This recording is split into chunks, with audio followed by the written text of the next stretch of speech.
नमस्कार, ये आकाशवाणी शिमला है। अब आप पूनम शर्मा से प्रादेशिक समाचार सुनिए।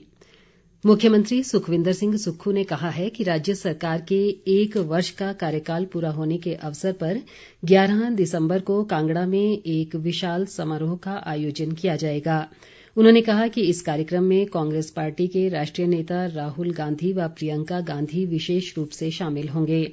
शिमला स्थित अपने सरकारी आवास ओक ओवर में आज उन्होंने लोगों को संबोधित करते हुए ये बात कही। उन्होंने कहा कि राज्य सरकार ने अपनी 10 में से 3 गारंटियों को पूरा कर दिया है। उन्होंने कहा कि इन गारंटियों में पुरानी पेंशन योजना लागू करना, 680 करोड़ रुपए की राजीव गांधी स्वरोजगार स्टार्टअप योजना और सभी सरकारी स्कूलों में अगले शैक्षणिक सत्र से अंग्रेजी विषय को अनिवार्य किया जाना शामिल है। उन्होंने कहा कि आगामी लोकसभा चुनाव में कांग्रेस पार्टी बेहतर रणनीति बनाकर मैदान में उतरेगी। मुख्यमंत्री ने कहा कि प्रदेश सरकार व्यवस्था परिवर्तन के दौर से गुजर रही है और इस व्यवस्था परिवर्तन से आने वाले समय में हिमाचल में विकास को गति मिलेगी और प्रदेश की जनता को इसका लाभ मिलेगा। 4 राज्यों मध्य प्रदेश, छत्तीसगढ़, राजस्थान और तेलंगाना विधानसभा चुनाव की मतगणना कड़ी सुरक्षा व्यवस्था के बीच चल रही है। उपलब्ध रुझानों और परिणामों के अनुसार भारतीय जनता पार्टी ने मध्य प्रदेश, छत्तीसगढ़ और राजस्थान में स्पष्ट बढ़त बना ली है। कांग्रेस तेलंगाना में आगे चल रही है।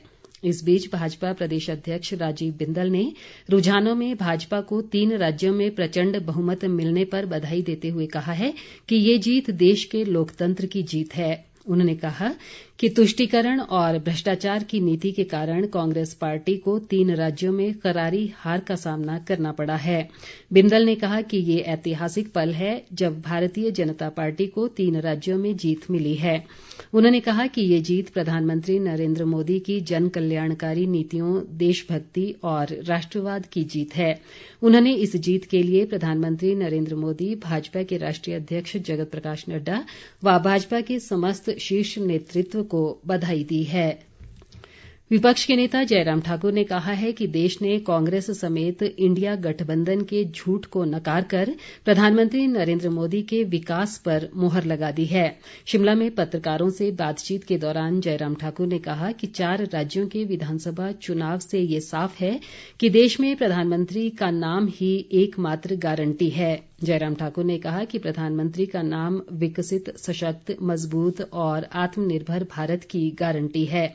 उन्होंने भारतीय जनता पार्टी की 3 राज्यों में भारी जीत के लिए प्रधानमंत्री नरेंद्र मोदी, गृह मंत्री अमित शाह, राष्ट्रीय अध्यक्ष जेपी नड्डा समेत सभी केंद्रीय नेतृत्व और देशवासियों को बधाई दी है।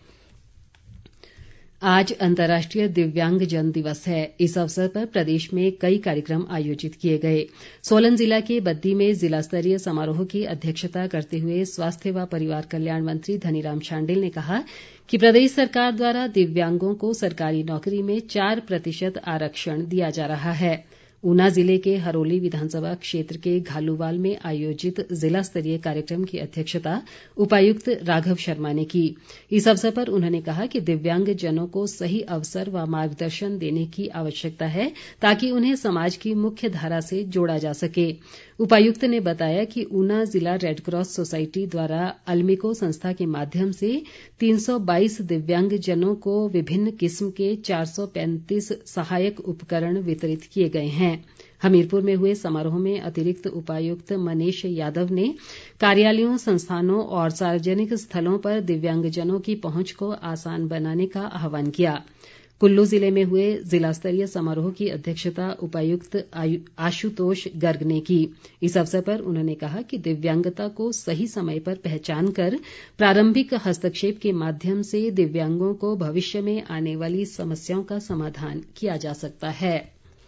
ग्रामीण विकास व पंचायती राज मंत्री अनिरुद्ध सिंह ने कहा है कि प्रदेश सरकार द्वारा राज्य में समावेशी विकास करवाने के लिए हर संभव प्रयास किए जा रहे हैं ताकि योजनाओं का लाभ गरीब व पात्र लोगों तक पहुंच सके। शिमला के अपर ढली नगर निगम वार्ड में आज बतौर मुख्य अतिथि शिरकत करते हुए उन्होंने कहा कि वार्ड में विद्युत, सीवरेज व पेयजल संबंधी समस्याओं का जल्द समाधान किया जाएगा। अनिरुद्ध सिंह ने क्षेत्र में प्राथमिक स्वास्थ्य केन्द्र खोलने की बात भी कही। इस अवसर पर उन्होंने लोगों की समस्याएं भी सुनी और अधिकांश का मौके पर ही निपटारा किया, जबकि लंबित पड़े विकास कार्यों को शीघ्र पूरा करने के अधिकारियों को निर्देश दिए। इसी के साथ ये समाचार बुलेटिन समाप्त हुआ। नमस्कार।